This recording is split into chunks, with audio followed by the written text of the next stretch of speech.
COVID-19 کے دوران Pakistan consulate کی بہترین کارکردگی پر صدر مسلم لیگ نون آزاد کشمیر UAE و کوآرڈینیٹر وزیر اعظم آزاد کشمیر برائے اوورسیز کشمیریز راجہ عبدالجبار کی طرف سے قونصل جنرل احمد امجد علی سمیت پاکستان قونصلیٹ کے تمام اسٹاف کے اعزاز میں دبئی کے مقامی ہوٹل میں شاندار عشائیہ کا اہتمام کیا گیا۔ تقریب کے مہمان خصوصی قونصل جنرل آف پاکستان احمد امجد علی، جبکہ وائس چانسلر سید مصور عباس، دیگر شرکاء میں پاکستان پیپلز پارٹی UAE کے صدر سردار جاوید یعقوب، رہنما JKLF سردار انور، رہنما جماعت اسلامی راجہ عاشق، رہنما مسلم کانفرنس راجہ شہباز چودھری سکندر، رہنما تحریک انصاف عمران سردار، سردار عامر، سینئر نائب صدر PYO UAE چودھری فاروق بانیہ، چنار ونگ سے داؤد شریف، صدر Kashmir journalist forum UAE Asif Rathore, Ansar Abbasi, Arshad Malik, صدر جموں کشمیر جرنلسٹ فورم راجہ اسد، جمشید شاکر، راجہ شجاعت صابر،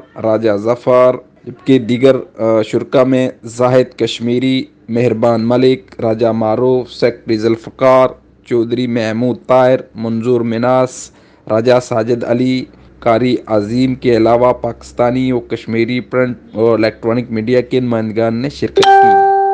شرکاء سے خطاب کرتے ہوئے قونصل جنرل آف پاکستان احمد امجد علی کا کہنا تھا کہ مخیر حضرات کے تعاون سے کورونا وائرس کے دوران 28 کروڑ کی فری ٹکٹس، 400 سے زائد لیپ ٹاپ اور تقریباً 750 لوگوں کو عارضی رہائش فراہم کیے رکھی۔ کشمیری کمیونٹی ہمارے لیے قابل احترام ہے، ہم سب پاکستانی بھائی ہیں۔ تقریب کے میزبان صدر مسلم لیگ نون و کوآرڈینیٹر وزیر اعظم آزاد کشمیر راجہ عبدالجبار نے کہا کہ کووڈ-19 کے دوران پاکستان قونصلیٹ کے اسٹاف کی کارکردگی قابل تعریف ہے۔ پوری کشمیری کمیونٹی کی طرف سے انہیں خراج تحسین پیش کرتا ہوں۔ آخر میں قاری محمد عظیم نے کورونا وائرس سے ہلاک ہونے والے افراد، شہدائے کشمیر کے ایصال ثواب، ملک پاکستان، آزاد کشمیر اور UAE کے لیے خصوصی دعا کی گئی۔ Arshad Malik, KE news, Dubai.